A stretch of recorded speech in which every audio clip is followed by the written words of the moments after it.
Have you ever heard of the word or the term, there's more ways than one to cook a pizza? I think that maybe I invented that, but you guys get the point, right? And this video in particular has a lot to do with Sony and is specifically Sony related and PlayStation related after some announcements and also after a bit of a leak kind of happened as well. So I wanted to get into that because I feel like so many people don't understand that there's more than one way to the top. There's more than one way to be successful. All right, like even in life, like there's people out there who legitimately earn their money. They legitimately earn their success, and they don't step on people. And then there's people that step on everybody and do whatever they can to get that. I just for me personally, I think that that's the same way it could be with video games and video game consoles, right? So I'm kind of reminded of that because I was talking earlier, and I used the word lightly, and maybe a little bit of an argument, a little bit of back and forth, a debate, so to speak, where somebody was like trying to talk up about because God of War did so well on PC that Sony must go day and date in the future, and I was just like, listen, we could sit there and talk about that. I don't see it happening, especially anytime soon. So far, the only games that they put on PC have been old PS4 games. God of War being my favorite all-time game, a great game, but it was 4 years old by the time it went to PC, and it was also ported over to PC by a handful of people over a couple of year period. We see that Sony bought port studios. They own, that's probably the line of thinking. You have them to port stuff that's older. And regardless, people always look at me and go, well, what would be the point of that? Listen, and I'm not knocking Halo Infinite, but I use that as an example. Halo Infinite is a game that's built to be able to run on old potato PCs, Xbox One from 2013, which is 2010 parts. It's a good game, but it doesn't look good, right? It looks for some reason, and to me, it looks worse even than Halo 5. And I think Halo 5 looked pretty good, but I mean, how can a game, 6 years later look worse than one? You know what I mean? So anyway, I want to get into it because as you can see, I'm kind of rambling, but yeah, definitely is going to be a video you don't want to miss. Take my word for it. Hey, I'm the Crap Gamer, and of course, this is Crap Gamer Reviews, your home for gaming news, opinions, reviews, and much more. You'll probably notice a few changes around here, and hopefully that doesn't stop you from giving us a like, and possibly even consider subscribing if you haven't already done so. Thank you so much for choosing to spend some of your free time with me today. It means a lot, and if you're looking for a way to really support the channel, a simple like is all I ask. And the main reason why I ask for that is because it helps the stuff get seen. I'm flat out honest about that, right? It helps the channel get seen, helps the videos and topics get seen. Sure, you can subscribe and that's awesome, but a like is all I ask, and I do daily content, so hopefully you guys understand that. Now, when it comes to PlayStation, right, look, they don't have to do games day and date on PC. They're a different company than Microsoft. They don't have to do exclusives, big AAA exclusives, day one in Spartacus or whatever it is, just because Microsoft does. And let's just be honest, these are two different type of companies. Sony is a hardware maker, Microsoft a software company. That's why they do things the way that they do, and they're different, but both are successful, right? So this is just how things are going to be, and I never understood the people that thought otherwise. For me, I always just think it's interesting when people bring that up. Listen, let's just be honest. You can't sit there and say Sony doesn't have money to keep up with Microsoft, but then in the next breath say they definitely need to put their games day and date on Spartacus or whatever the case may be. It doesn't work that way, right? So let's just be real. Microsoft has the money to take severe losses right now and to invest more in, 15 years from now than Sony does. Sony relies heavily on PlayStation to make money right now. Also, they make different types of games. Microsoft is making more games as a service, or games that keep people coming back to online party portions and stuff like that. At the same time, I feel like Sony definitely rely more on that single player first party narrative experience. And when I'm playing through Uncharted collection, or the Thieves collection or whatever it is, this is the first time I'm playing this game in 6 years.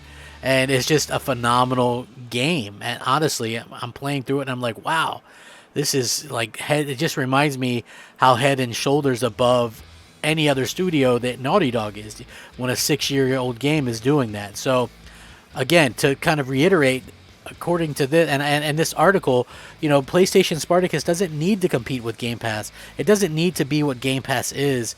a lot of people like to blow things out of proportion. So with the recent announcement of Microsoft acquiring Activision Blizzard, the future of console gaming has been a point of frequent contention. And with the company's acquisition of Bethesda having gone through just last year, it's more apparent than ever that this generation, along with those that precede it, will never be the same. Game Pass is already a phenomenal deal, but now that Microsoft will own Call of Duty, Overwatch, Diablo, Warcraft, Crash Bandicoot, Tony Hawk Pro Skater, Shadow, and a lot more, the service is set to become even better. In an announcement on the website, Phil Spencer confirmed that it's going to offer as many Activision Blizzard games as they can once the deal closes throughout both console and PC. Microsoft's aggressive push to buy out studios has brought forth curiosity within the industry. What does Sony do now? Its PlayStation 4 generation was wildly successful, and throughout the past year, the company's reign seemed certain to continue thanks to the PS5's incredible technology advancements and stellar first-party lineup. Some believe that's not enough, however. There's an expectation that Sony must respond to Xbox's recent acquisitions, as if the two companies are so tightly locked in competition that there's no way they could succeed simultaneously, which is what I was already kind of talking about. Sony still has exclusivity deals with both Bethesda and Activision, which has made Xbox's acquisition of those companies comparable to two titans battling for dominance. And with some rumors, obviously, of Sony building a subscription service that would give players access to a library of downloadable games, there's even more of an expectation that the company will compete with Xbox Game Pass. But for it to be seen on the same level, it needs to offer new first-party PlayStation exclusives, along with modern third-party titles, and not just that, it would have to match the competitive pricing. But this service, which is going to be going by Project Spartacus, at least right now, doesn't need to be Sony's quote-unquote big answer to Game Pass. PlayStation doesn't have to meet Xbox on the same playing field.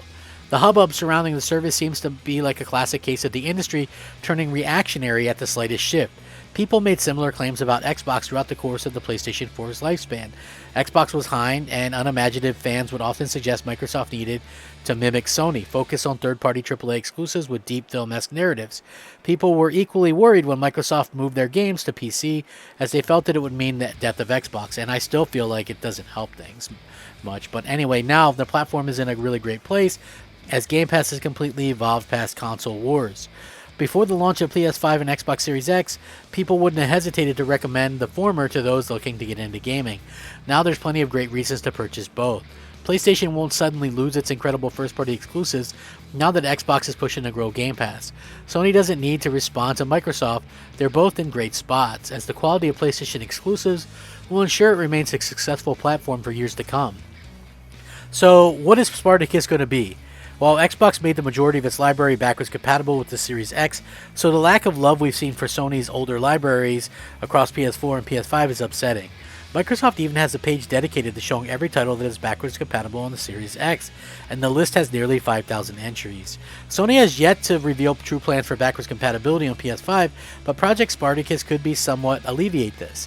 The PlayStation Plus collection is a good example of what Spartacus might look like, as it provides access to 20 PS4 titles that can be downloaded as long as you're still subscribed to the service.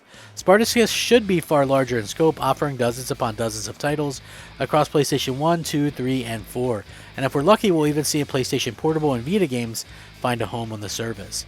And until Sony makes PlayStation 5 the ultimate console for PlayStation titles across multiple generations, a lot of PS3s are still in play. I've been seeing more and more people talking about this. Now, when it comes to cost, obviously Sony's going to have to price things very competitively, going in that $10, $15 range. They're obviously going to be doing different tiers, and that's definitely something that they should do.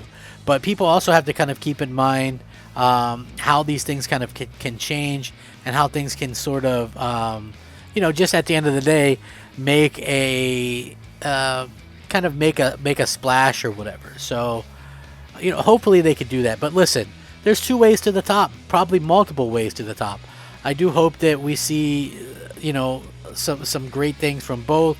I just also want to say that I think that, Microsoft and Sony are both doing fantastic things, and they don't have to copy each other blow for blow.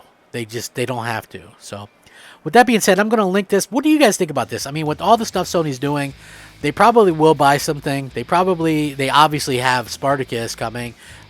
There's too much going on there. Probably some kind of backwards compatibility. But what do you guys think they have to do? I mean, do they have to do? I mean, what's the plan? What do they really have to do to change things? Right? That's the question that I have, and I would love your guys' thoughts to this.